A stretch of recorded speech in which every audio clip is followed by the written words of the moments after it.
रात के 2:13 ढाका सो रहा था, न्यूयॉर्क जाग चुका था और फिलीपींस में कुछ लोग कैसीनो की टेबल्स पर बैठे इंतजार कर रहे थे। किस चीज का? 81 मिलियन डॉलर का। एक क्लिक, बस एक क्लिक के बाद दुनिया की सबसे सुरक्षित बैंकिंग दीवारों में से एक टूटने वाली थी। कोई बंदूक नहीं, कोई मास्क नहीं, कोई हॉलीवुड वाला हैकर रूम नहीं, सिर्फ एक कीबोर्ड और कुछ लोग जो पूरे 1 साल से अदृश्य बैठे थे। उन्होंने बैंक नहीं लूटा था, उन्होंने इंसानों को पढ़ा था, उनके लंच ब्रेक्स, उनकी छुट्टियां, उनकी आदतें, यहां तक कि कौन सा कर्मचारी किस दिन आलसी हो जाता है। सब कुछ। ये सिर्फ एक साइबर अटैक नहीं था, ये दुनिया के सबसे बड़े सिस्टम के खिलाफ एक साइकोलॉजिकल वॉर था। और सबसे डरावनी बात, वो लगभग जीत चुके थे। अगर एक शब्द में एक अक्षर की गलती ना होती, फाउंडेशन, बस इतना सा शब्द, एक ओ गायब हुआ और अरबों डॉलर का सपना वहीं टूट गया।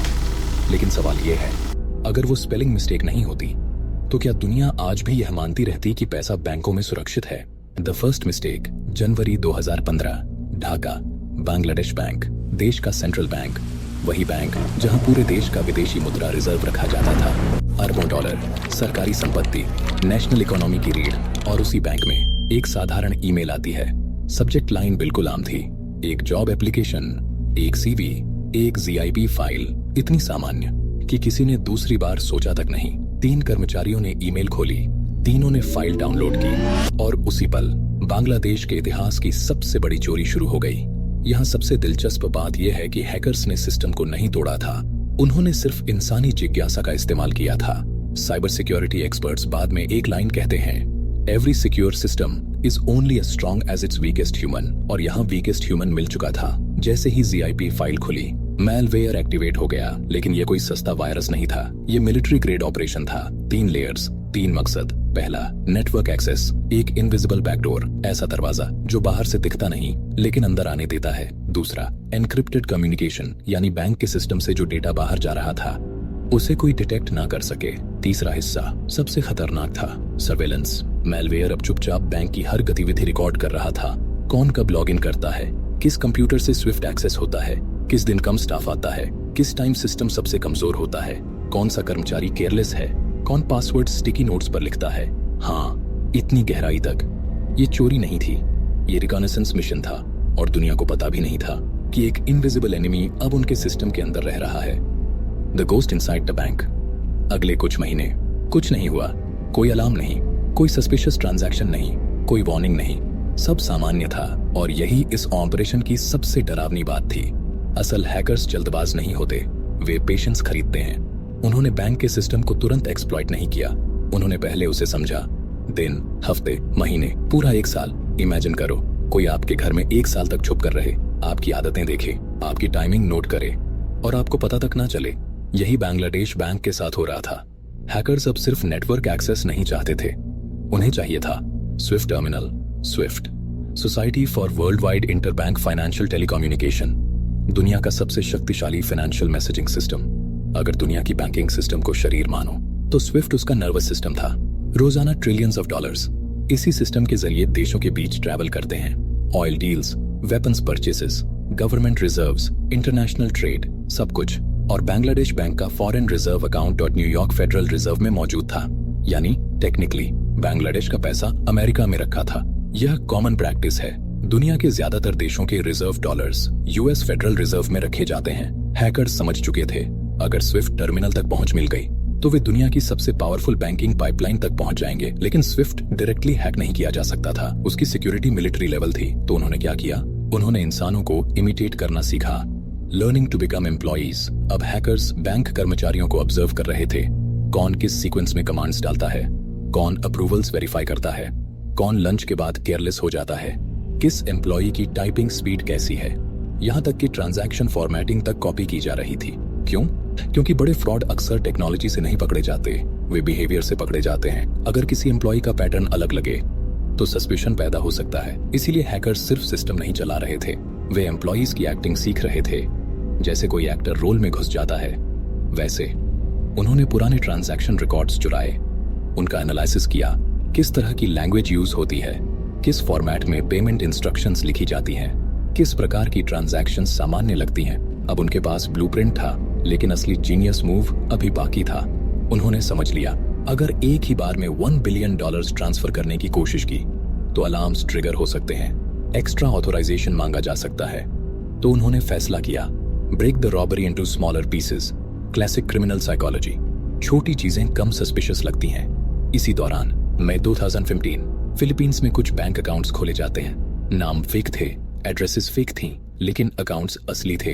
हर अकाउंट में सिर्फ $500 जमा किए गए और फिर उन्हें 1 साल तक अनटच्ड छोड़ दिया गया। क्यों?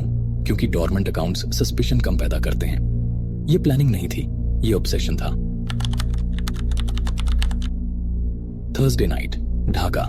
बैंक बंद हो चुका था, एम्प्लॉइज घर जा चुके थे और उसी रात हैकर्स ने ऑपरेशन शुरू किया। उन्होंने स्विफ्ट टर्मिनल एक्सेस किया और एक के बाद एक 35 ट्रांसफर रिक्वेस्ट्स भेज दी। टोटल अमाउंट $951 मिलियन, लगभग 1 बिलियन। इतिहास की सबसे बड़ी बैंकिंग साइबर रॉबरी। लेकिन इस ऑपरेशन का असली मास्टरपीस था टाइमिंग। यहाँ हैकर्स ने जियोग्राफी को वेपन बना दिया था। बांग्लादेश, न्यूयॉर्क, फिलीपींस, 3 देश, 3 टाइम जोन्स, 3 अलग छुट्टियां। बांग्लादेश में फ्राइडे वीकली हॉलिडे था, मतलब फ्राइडे को बैंक प्रैक्टिकली इनएक्टिव रहने वाला था। लेकिन उसी समय न्यूयॉर्क में फ्राइडे मॉर्निंग शुरू हो रही थी। फेडरल रिजर्व एक्टिव था, यानी जब बांग्लादेश सो रहा था, अमेरिका ट्रांजैक्शंस प्रोसेस कर रहा था। और सबसे डेंजरस मूव, मंडे को फिलीपींस में चाइनीज न्यू ईयर हॉलिडे थी। मतलब अगर बांग्लादेश सस्पिशियस एक्टिविटी डिटेक्ट भी कर ले तो फिलीपींस तक अलर्ट पहुंचने में देर होगी। हैकर्स ने 4 दिन खरीदे थे। पूरा ऑपरेशन इसी 4 दिन पर टिका था, थर्सडे नाइट से मंडे तक। एक साइलेंट विंडो, कोई इंटरफेरेंस नहीं, कोई क्विक रिस्पॉन्स नहीं, कोई इमरजेंसी फ्रीज नहीं। ये सिर्फ हैकिंग नहीं थी, यह जियोपॉलिटिकल टाइमिंग का इस्तेमाल था।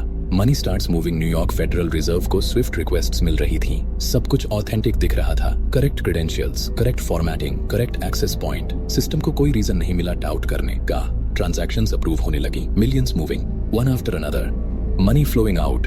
हैकर्स जीत रहे थे और फिर एक छोटी ट्रांजैक्शन आई, $20 मिलियन। डेस्टिनेशन श्रीलंका।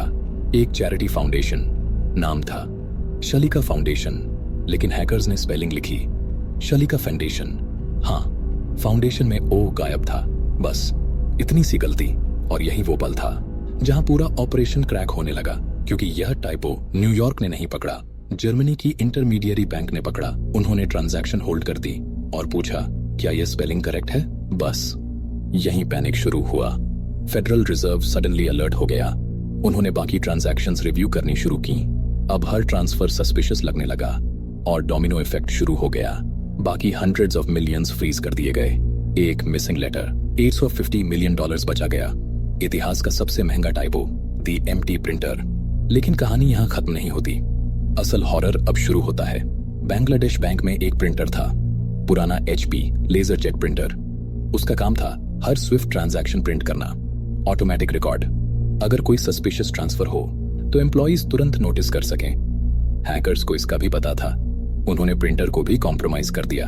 जब ट्रांजैक्शंस चल रही थीं, प्रिंटर सिर्फ ब्लैंक पेजेस निकाल रहा था। इमेजिन करो, सिस्टम चिल्ला रहा है कि अरबों डॉलर निकल रहे हैं और प्रिंटर सफेद कागज उगल रहा है। एक एम्प्लॉय ने ब्लैंक पेजेस देखे, लेकिन उसने क्या सोचा, कोई टेक्निकल ग्लिच होगा, और उसने इश्यू अगले दिन पर छोड़ दिया। यही ह्यूमन कंप्लेसेंसी है। जब सिस्टम बार बार नॉर्मल बिहेव करता है तो इंसान अनॉमलीज इग्नोर करने लगता है। सैटरडे मॉर्निंग जब फाइनली सिस्टम एक्सेस हुआ तो केओस शुरू हो गया। Warnings, alerts, flags, federal reserve messages, और एम्प्लॉइज के चेहरों से खून उतर गया। क्योंकि तब तक $21 मिलियन जा चुके थे। The money laundering machine. अब सवाल था, 81 मिलियन गए कहां? Philippines, RCBC bank. वहीं डॉर्मेंट अकाउंट्स अचानक एक्टिव हो गए। कैश विड्रॉवल्स शुरू हुई। स्पीड इतनी तेज थी जैसे सब पहले से तैयार बैठे हों। और सबसे सस्पिशियस बात, बांग्लादेश ने स्टॉप पेमेंट अलर्ट भेज दिया था, लेकिन फिलीपींस में चाइनीज न्यू ईयर हॉलिडे थी। डिले हो गया। जब तक बैंक्स फुली रिएक्ट करते, पैसा निकल चुका था। इन्वेस्टिगेटर्स का शक सीधा RCBC ब्रांच मैनेजर पर गया, क्योंकि विड्रॉल सस्पिशियसली फास्ट थे। Dormant accounts, huge transfers, immediate cash movement, सब कुछ लाल झंडा था। लेकिन पैसा तब तक कैसीनोस में पहुंच चुका था, और कैसीनोस मनी लॉन्ड्रिंग के लिए परफेक्ट होते हैं। कैश को चिप्स में कन्वर्ट करो, थोड़ा गैम्बलिंग दिखाओ, फिर क्लीन मनी की तरह वापस निकाल लो। ट्रेस प्रैक्टिकली खत्म। कुछ पैसा हांगकांग गया, कुछ अंडरग्राउंड चैनल्स में गायब हो गया, और फिर silence. WHO were the hackers. अब दुनिया का सबसे बड़ा सवाल, ये लोग थे कौन? America, Bangladesh, Philippines, cyber security firms सब इन्वेस्टिगेट कर रहे थे। नाम सामने आया, लाजरस ग्रुप, एक इनफेमस हैकिंग ऑर्गेनाइजेशन जिसका कनेक्शन नॉर्थ कोरिया से जोड़ा जाता है। सेम ग्रुप पर सोनी पिक्चर्स हैक का आरोप लगा था। Crypto thefts, state sponsored cyber operations, financial attacks.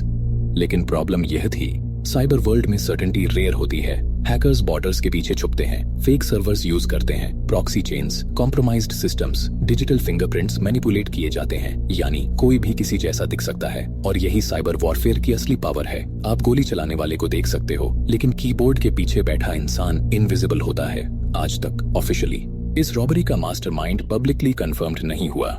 $81 million का बड़ा हिस्सा कभी रिकवर नहीं हुआ। और यही सबसे टेरिफाइंग बात है, इतिहास की सबसे सोफिस्टिकेटेड बैंक रॉबरीज में से एक लगभग सक्सेसफुल रही। Why this changed the world? इस घटना के बाद दुनिया की बैंकिंग इंडस्ट्री हिल गई। क्यों? क्योंकि हैकर्स ने फेडरल रिजर्व हैक नहीं किया था, उन्होंने स्विफ्ट भी नहीं तोड़ा था, उन्होंने सिर्फ एक कमजोर बैंक को इस्तेमाल किया। यानी अगर चेन का एक हिस्सा कमजोर हो तो पूरा ग्लोबल सिस्टम वल्नरेबल हो जाता है। यह घटना प्रूव करती है साइबर सिक्योरिटी टेक्नोलॉजी की लड़ाई कम, ह्यूमन डिसिप्लिन की लड़ाई ज्यादा है। एक एम्प्लॉय की क्यूरियोसिटी, एक इग्नोर्ड प्रिंटर, एक डिलेड रिस्पॉन्स, एक हॉलिडे गैप और अरबों डॉलर खतरे में आ गए। दुनिया की सबसे एडवांस्ड फाइनेंशियल सिस्टम्स भी ह्यूमन एरर से हार सकती हैं। The most expensive letter in history. लेकिन इमेजिन करो, अगर फाउंडेशन सही लिखा गया होता तो क्या होता? $951 मिलियन शायद डिसअपीयर हो जाते।